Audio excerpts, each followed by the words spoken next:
So today we begin with the sci-fi classic from Michael Crichton. This is Westworld.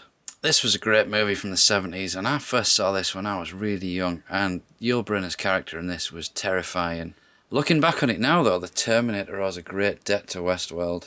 Unfortunately, this Blu-ray is really lacking on extras. The picture quality is not bad and the film was always a classic, but it would have been nice to see this get treated with a bit more respect. Michael Crichton, of course, went on to be the writer of Jurassic Park, which, when you think about it, was a remake of Westworld, but with dinosaurs. Next up, we have Vin Diesel in Riddick. When I saw this was coming out, I thought, another Riddick, really, after all this time? But I'm glad they did, because, in my opinion, this is the best one of them all. Pitch Black, it took me about 4 watches before I started to appreciate that one. Chronicles of Riddick, when I first saw it I liked, and then the more I see it, the less I like it. But this one is a great return to form. It cuts out all of the flabbiness from the second one and goes back to basics, with Riddick being a badass. Very, very pleased with this one. I already have Pitch Black on Blu-ray, it's the Steelbook version.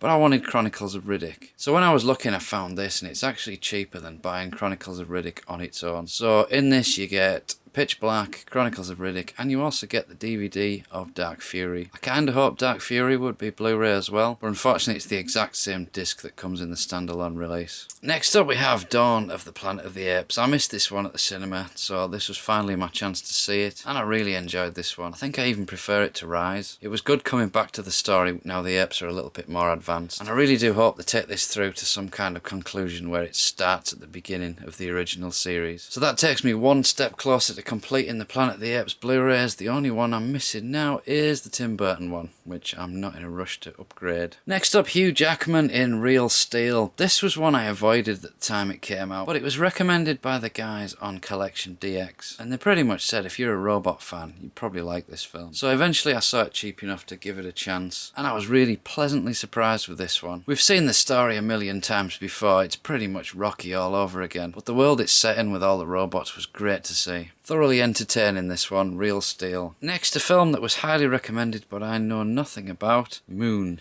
This has only just arrived, so I haven't had a chance to watch it yet, and I really don't know what to expect. Next up we have The Avengers.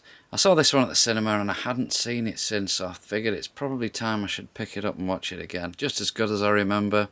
I think everybody's seen The Avengers by now. It's really enjoyable, and the Hulk absolutely steals the show in this one. Next up we have Peter Cushing as Doctor Who in Doctor Who and the Daleks. So this is the big screen colour remake of the episodes from the first series which first featured the Daleks. They have taken some liberties with the plot in this one, but this was the very first time people got to see Doctor Who in colour. Blu-ray looks absolutely great on this one, and if you can get past the inconsistencies with the series, it's a pretty good movie. Next up we have the classic 80s adventure Krull. This is a really cheap Blu-ray from Mill Creek in the US. The picture is actually pretty good and it's worth the upgrade. Fortunately, all the extras from the DVD are missing, so I'm going to have to keep my old DVD copy. That came with absolutely tons of extras.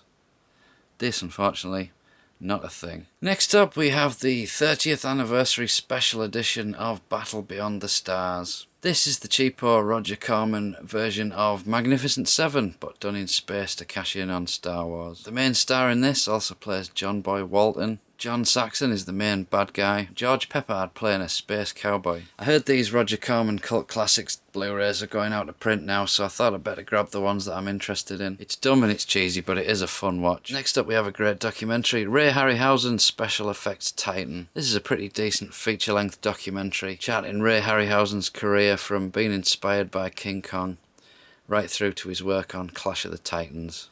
There's also snippets from loads of famous directors like Peter Jackson, Steven Spielberg, James Cameron. What I didn't realise though, this is actually released by Arrow, and you get loads of special features too. This one is well worth checking out by any movie buff. So I've been picking up a few of these Disney Steelbooks over the last year or two, and I'm only really interested in the ones from my childhood. For me, my Disney era is anything before The Lion King.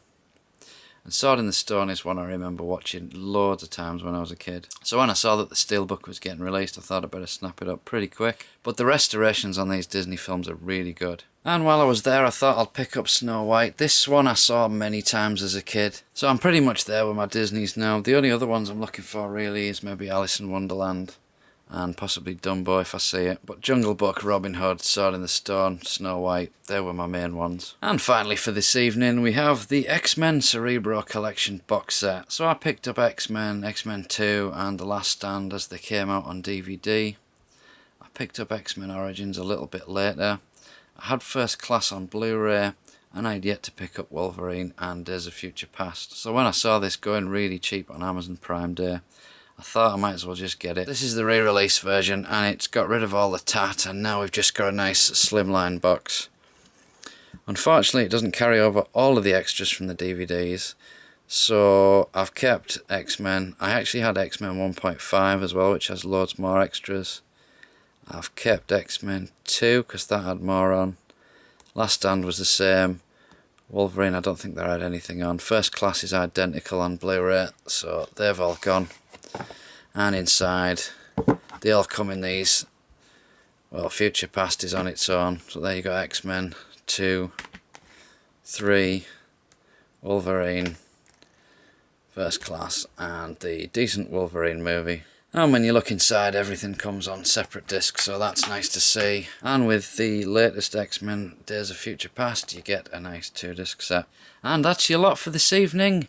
Next time we'll be taking a look at the action and adventure movies. Thanks for watching.